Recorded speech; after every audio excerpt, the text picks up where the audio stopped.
Welcome to the WealthGenius podcast, brought to you by the Expand Wealth Real Estate Fund.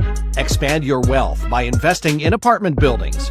Go to expandwealthfund.com to book your info session. The WealthGenius podcast, strategies for multifamily real estate investing, mindset, community, success. The WealthGenius podcast with your host, the godfather of real estate, Alfonso, who has expansive experience in business and massive success as a real estate investor.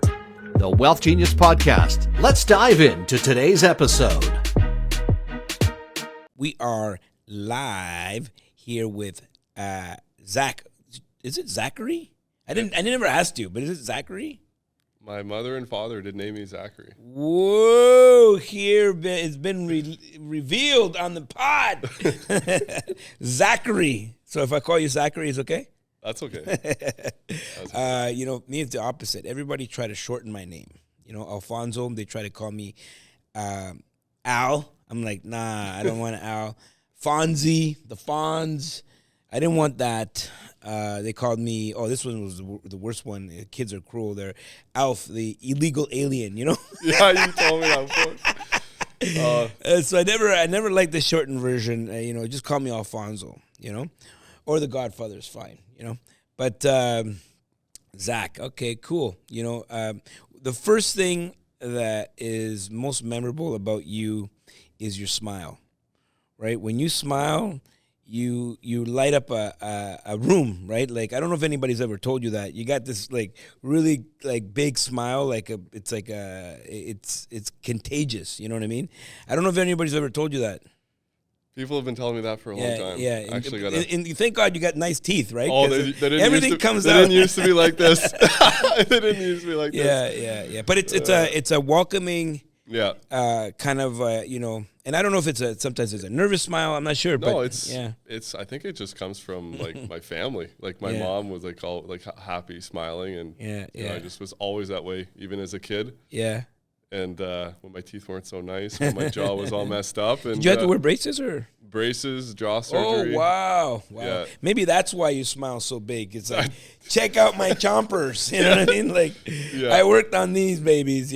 That's funny. Yeah. No, it's we actually met during the pandemic, I think, or maybe before. We were doing a lot of communication. I know we were going back and forth and both busy, both in our own practices at the time, and But I definitely the rent to own RTO. I love that concept. I love that strategy. One of my favorite strategies. Everybody knows that I'm not a big believer in single family homes. Yeah. But this is the only way. If you're gonna do single family homes, this will be the only way to make it cash flow. Right? I 100% agree. I would never own a single family home that was not a rent to own. Yeah. Doesn't make sense. I've gone to I've done it. So I didn't build a whole company around it like you did, but I have definitely done it over the years. Rent to own is definitely a strategy that I think, every once in a while you're going to find someone, and, maybe it's someone you love, or maybe it's someone that maybe, can't put together the down payment or whatever. And then it's like, here, I have this strategy that I know about. You know what I mean? So we've definitely have taught it. I've done it. I had one rent to own go, I think about 15 years. That's my longest. Yeah, 15 years, brother. That's wild. Years. Three extensions. I have a few right now on the go. Right. Okay. 5 and 7 years, things like that. So I believe in the concept. I believe in the strategy. And then I believe in you. I know that you have taken this and ran with it and created infrastructure, support, guidance, everything around it. Yeah. So how did you get started? Yeah, going back to 2015, read the book that many of us have read, Rich Dad Poor Dad by Robert Kiyosaki. The wife and I, we had a goal of quitting our 9-to-5 job. And what were you doing then? I was working as a paramedic. Oh, wow. I didn't know anything about real estate. Went to college in London, Ontario, became a paramedic, and then was trying to find a job. Mm-hmm.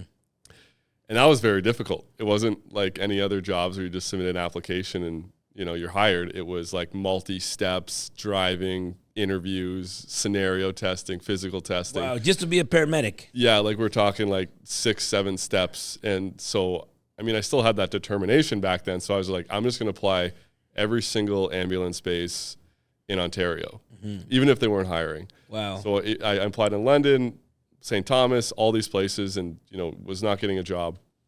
And what attracted you to that? The job? Yeah, no, like being a parent, that's a very specific, Yeah. I want to do this thing, right? Yeah, the truth was I was just in high school and nothing really excited me.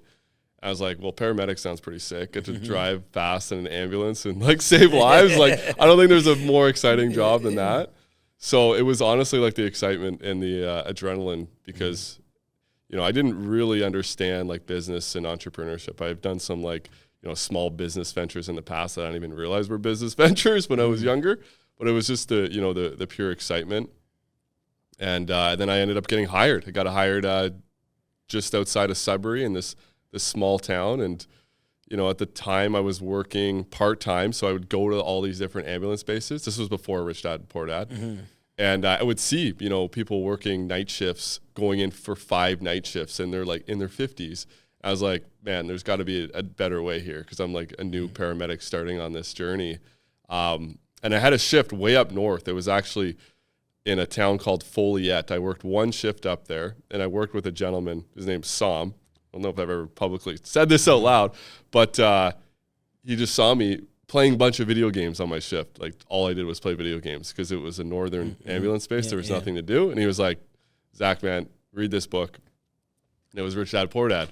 And Sam was kind of like, I guess, my rich dad showing me like the ropes, and he had some properties in Timmins. Oh, he did? Yeah, he had some properties in Timmins. He was like looking at you. You were like a young buck. I was. Yeah, and, right out of school. You're playing video games. Like, this kid is going nowhere.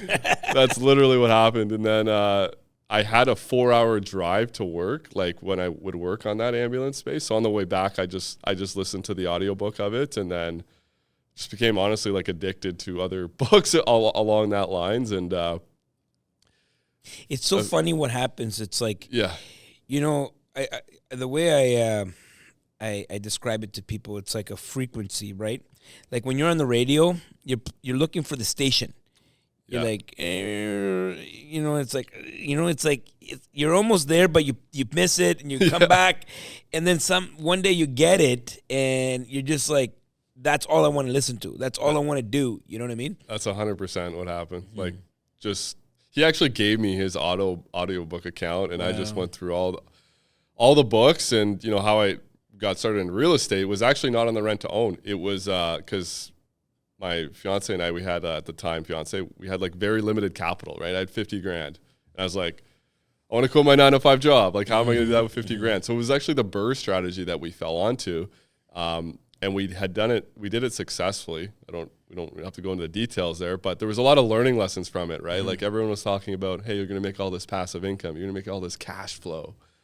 And we did this BRRRR, even though we had all of our money back, there was no cash flow, Alfonso, because we didn't renovate all the units. There was maintenance issues. There was, and you borrowed more than the property could sustain. Yeah, well, I mean, like at the end of it, we cashed out, refied, we got our money back, but the cash flow was like 1 month we would make $1,000, next month we would lose 500. Yeah, and it was also very management intensive, managing the tenants and the contractors. So it was a real I'm glad I just took action and learned doing that strategy, but it wasn't going to get me to my goals faster because there was no cash flow, right? I needed to get cash flow. So I went back to the books, back to the podcast, and I heard about it on a couple podcasts specifically. She was, the mentor I was listening to was actually educating about rent-to-owns. She was one of Robert Kiyosaki's trainers, and I basically just was determined to get her to coach me on the strategy. So I just messaged her for 6 months. She took me under her wing, taught me rent-to-own in 2018. And then it's really just been history since. And that's how I quit my job, was literally owning 4 houses. It wasn't by owning hundreds of these multifamilies or just 4 strategically owned rent-to-own homes. What is it about rent-to-own specifically that you like? I mean, this is a two-parted question, because at the beginning it was very selfish, I think you would say, because it was like, I love the ability to have the highest possible cash flow, right? Because that was my personal goal. Make sense? Like, I wanted to actually just quit my job. And after I achieved that, it just left like a hole in my heart, really, like, honestly, because it was like, okay, I did that. So, you know, right now I'm just very passionate about helping people become a homeowner. Like, Canadians, the number one way have they built their wealth is by owning a single family home. We talk about single family homes being liabilities and whatnot. But as an investor, right? If I was speaking to the average person, 100%. That's really the only way that the average person has a chance. Right? It is. It's the only way. And, you know, we've, like, some of my stories that we've helped, like, you know, this one time we had a working couple entered into the home. They got a divorce. She claimed consumer proposal. The husband moved out. And she had 3 kids. And we got her to buy back the home after 3.5 years. Wow. And it's like, she would never be able to become a homeowner. Now with the prices going where they were, like, she's looking at potentially now investing. So, like, that's, you know, like, that's really what kind of, like, fills me up right now, is just being able to help people become a homeowner. And then, in return, our investors make money. We make money, but there's definitely more to life than just the cash flow. What is a common misconception about rent to own? I think one of the biggest ones is that rent to owns is like for like people that can't afford to buy a house. By far, people, when they think rent to own, they're thinking, oh, the tenant can't pay their bills. Oh, the tenant, like, you know, but, like, you know, they can't afford to own a home. But in reality, it's like quite the exact opposite. The people that are actually going in on the rent to own programs are making a lot of money. They're actually very high income earners, typically, like more than the average person by far.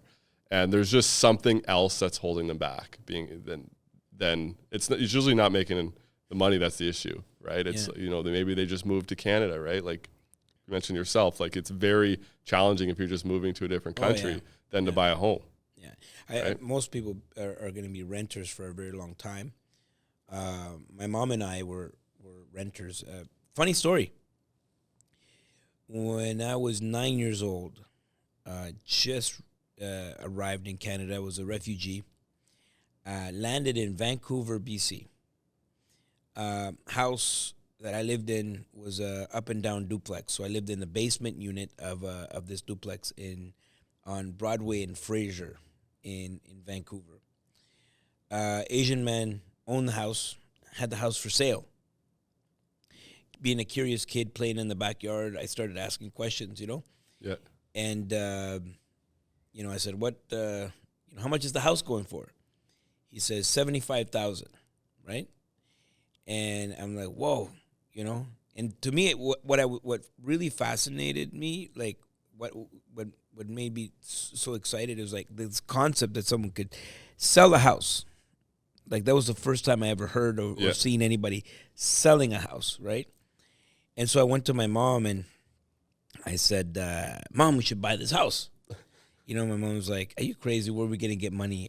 You know, I'm like, it's only $75,000. She's like, are you crazy? We don't have $75,000.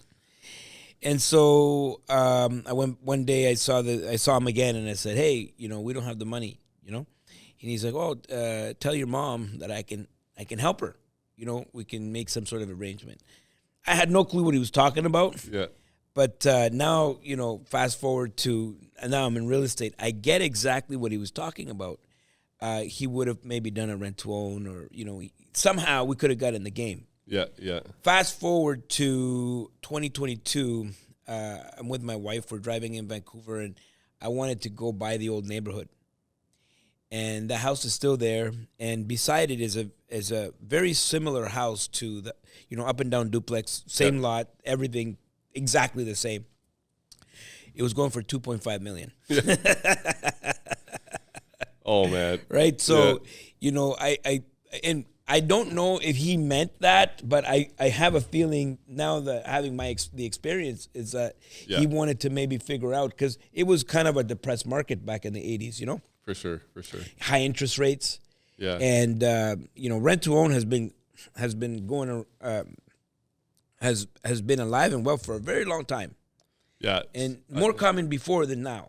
100%. And I think a lot of people were doing similar, like rent to own or VTBs when the interest rate was that high. I actually have a weird story too. Like when I was doing the BRRRR on my first property in 2017, before I even learned about rent to owns, there was like a whole bunch of just junk in this like one box that we like went through. And I actually found like a newspaper article from like in Sudbury, that's where I was living, from like way long ago, like the 60s or 50s.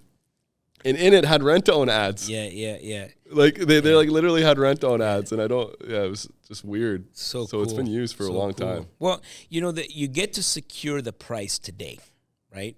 Yeah. I think that's a huge advantage because, you know, inflation is going to continue to happen, and you know we think that the value of real estate is going up. It's just the buying power is going down. Yeah. And the buying power on your money, right? So you get to, you know, set up a deal like I want to buy this deal in the next 5 years, and I can accumulate, you know, monies that are going to go towards eventually to go towards that down payment, and we get to negotiate the deal, like the purchase price today. Yeah. So I know exactly what I'm getting, and what is your average increase per year for a resale? So it's going to depend on the market and also the client. So, I mean, we've done anywhere from 3% a year on appreciation to more standard, like 4 to 5%. I would say standard, it's about 5% a year for the appreciation. So let's say we get a 5%. So we're locking in a purchase price at, you know, 5 years from today. But now you know exactly what you're going to get. Yep. And this is what's happened to me. Being on the investment side, by the time we get to that date, the property's worth way more than what we anticipated, that 5%, you know? Yeah, we've had scenarios like that for sure. You know, typically we've been more like conservative on the term. Like we're usually trying to target like a 2 to 3 year rent to own. We've never had it worth less. You know, knock on wood. It's never actually been worth less. So why that strategy, 2 to 3 years? It's just if someone like, because I was trying to model just to be like really the most successful rent to own company, right? Like honestly. So if we do work with someone that only needs 2 to 3, there's a much higher chance that they're going to be able to become a homeowner. If they need, you know, 5, 6, 7 years, there's a lot of things that they probably need to have changed, right? So that's kind of like the sweet spot. And how do you assess that? Like, do they need? It's purely done by our mortgage broker, like our team. So she's been doing kind of the rent to own underwriting for 15 years. So she's looking at, you know, what their income is now, you know, like what their credit score is right now, and basically making them a custom plan of like, here they are now, here they want to go here. Like, what's that gap and how long is that going to take? You know, there are like extensions and provisions built into the agreement. Like if they do get to 3 years and they can't buy, what's going to happen next? But typically we're looking at like a 3-year program. And is there anything that we need to consider when creating these mortgages or these rent-to-own structures? Like, you know, is there going to be a bit of a bridge that's needed, or? Because I've had that situation happen to me. We get to the 5 years, and then just like the client just, you know, they can't qualify with a regular traditional mortgage that from a rent to own. Yeah. So we have to kind of like create like a bridge in between. Yeah. Going from a rent to own into a more of a like some sort of a mortgage tool. Yeah. And then maybe an A bank afterwards. Yeah, there's a lot of things to consider. Like, you know, you need to make sure that there's an exit strategy in place, like you're pointing out. Like, what happens if you get to the 3 years? How is this tenant buyer actually going to be able to get the new mortgage? We know that the big banks, they don't like the word rent to own, right? So if your tenant buyer walks into TD Bank and says, "Hey, I have a rent to own contract. I want to be a homeowner," that's not going to work, right? So which is I think it's so stupid. Because you know, if the equity is in the property already, like if we're showing a property that they need financing and that's worth that's worth $600,000, but we have they essentially purchased it at $300,000. Yep. And they put like $50K in deposits, so that's like $250,000 versus $600,000. You should be able to. Yeah. I mean, that's a no-brainer. They just want to see the cookie cutter deals, right? So like we're kind of fitting outside the box. So you just got to keep in mind like how to structure the deal so that at the end of the 3 years they can walk into TD Bank and get a straightforward mortgage, right? Yeah. If they still can't qualify, a great example would be like, I know a few rent-owns, not in our company right now, but just being in the game, right? That the purchase prices haven't lined up, Alfonso. If they got to the end of the term, their buyout price could be $850,000, but the home prices were $700,000. What then? You extend. So, yeah, you extend, but like usually an extension involves increasing the price of the home again, right? And you can see like, and I have a solution for this too, but you can see how that can become an issue. Like imagine you've qualified a tenant buyer, their max purchase price is $800,000, and they get to the end of the rent-own term. They've made all their payments, right? They've kept care of the house. Maybe they've even spent money in the house. The investor, all they want to do is sell the house for $800,000, but now it's worth $700,000, right? If you don't have a solution there, your tenant buyer is going to be panicked and potentially just leave the house, right? And that's going to suck for the investor, and it's going to be catastrophic to the tenant, right? So we've actually put into place. We don't have to go in detail here, but there's a way to extend rent to owns, still maintaining the profitability, but not by adding to the buyback price. Yeah. So we could go a 4th-year rent to own at $800,000, a 5th-year rent to own at $800,000, a 10th-year rent to own at $800,000. Eventually, that price is going to be $800,000. Yeah. And then we could sell it back to them at that time. So it's just about like you always want to be like I'm just always looking at what if, right? What if this happens? What if that happens? Well, what I love about it is the mortgage pay down is still happening. Oh, it is. And when you think about it, after those 3 years, if you've done correctly, the tenant buyer already has enough savings. They don't need any more savings, right? So when you really think about it, in a rent to own, the tenant has a rent payment and they have a monthly savings credit payment, right? Mm-hmm. After the term is up, to use this, we call it the Bright Idea extension, we just convert a portion of their monthly savings to rent. Mm-hmm. And now we don't have to add appreciation on the house, and we just reassess every year. We do not have to use this yet, but it just gives us like, what if this happens, right? Yeah, no,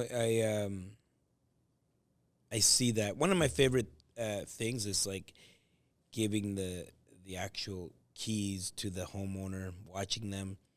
Everyone said no, it's not possible, and then they found you somehow, because I don't advertise.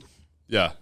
Rent-to-own deals that I've done has just come to me from my network and whatnot, Got it. But it's always someone that, so-and-so says, you should go see this person, Yeah.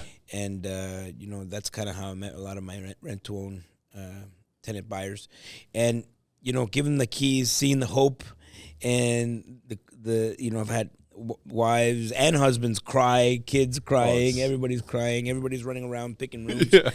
And I love that.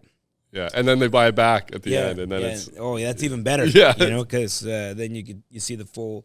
They get while everyone said no, you said there's a chance. They worked hard, and then they achieved. Yeah, and if they wouldn't have gone on the rent to own for most of the clients that we've helped, and I'm sure you can attest to this, they actually never would have been able to buy a home ever. Yeah, like if they would have waited 5 years and then try to get back into the market, real estate is going to continue to go up. Exactly. The value, and it's really the buying power. Every day, your buying power is getting weaker and weaker and weaker and weaker. So I love that part of it. Why do you think that some people would like? Why doesn't everybody do this? It's like on the investor or the tenant side. On the tenant side, it's a very niche market, right? So like when we're talking about. It's a very niche market, and I think there's a lot of skepticism in rent-to-owns because, we're Jason and I, my business partner in Rent Live Own, we call them cowboys. There's a lot of rent-to-own cowboys out there that are just like slinging deals together here and there. They don't really have a process. They don't really have answers to the questions that we're discussing, and so like there's that sense. And rent to own is just like, it's like a nasty name. It doesn't sound good, right? Like it just has that like stigma around it that if you're doing a rent to own, you can't afford to become a homeowner, right? Like, so. Well, when I was a kid, we bought a television from this store that was doing rent to own. Got it. Furniture. Yeah. Appliances and stuff. So we bought this television, and it was like the payment. I can't remember what the payment was, but my mom paid that thing. I would have to say for almost like 16 years or something. I don't know. One television, right? And I don't even remember how long it was, but it was a long time. Like the technology advanced. Like we were in flat screen TVs. We got this old, I think to this day she still has that television, because it was so expensive. But that's kind of when people think about rent to own. They get this idea that you don't really have a level of ownership or something like that. Yeah. So it's about really kind of. And I think as we're progressing really as like a nation and we see, the government announcing things in rent to own, like I think it's just naturally going to become more the norm, especially with the affordability. Yeah. Because there's like a lot of challenges, right, for people to become a homeowner, but it's definitely the skepticism over that. How do you qualify a tenant buyer? So like takes a lot of people to find the golden nugget. Okay. So part of our, like, referrals are great. Like we built our business on a lot of different referrals from mortgage brokers, real estate agents. So referrals are by far the best way to get those tenant buyers. But for like the average, let's say like Kijiji post, right? Mm-hmm. Or, running paid advertisements, you're going to need a lot of people. So on average, I would say, Alfonso, we're getting like 300 to 400 people to our website every single month that are filling in a form, okay? So really the first step is to get them to fill in like a questionnaire, 20, 25 questions. We're really looking for, do they have savings, right? First of all, they're gonna need about 4% down payment, okay? And they're gonna need a decent household income, usually about $75,000 a year minimum. So even though our pre-screen has, 20 questions, the real two indicators are making sure they have a down payment and they have decent household income. Okay, just taking you through a whole process here. Yeah. And then, and down payment is what? How much? Like 4% of the home price. So usually, like $15,000 like minimum typically. Yeah. But that will also change depending on. And you would think if someone's really serious about being a homeowner, they should have some money. Oh, absolutely. Like if you're setting up no money down rent to owns like a rent to own cowboy, like that's what's giving the RTO the bad name, right? Because they don't really want to see the tenant buyer succeed. The tenant buyer, bottom line is they're not financially invested into the property. They need to be financially invested into the property, right? So once we have that kind of pre-screen, the next thing we're doing is just getting on the phone with them. And you might like this. Like a lot of people ask me, like, what's that one thing that we looked for to qualify rent to own, person? And it's actually the motivation behind it.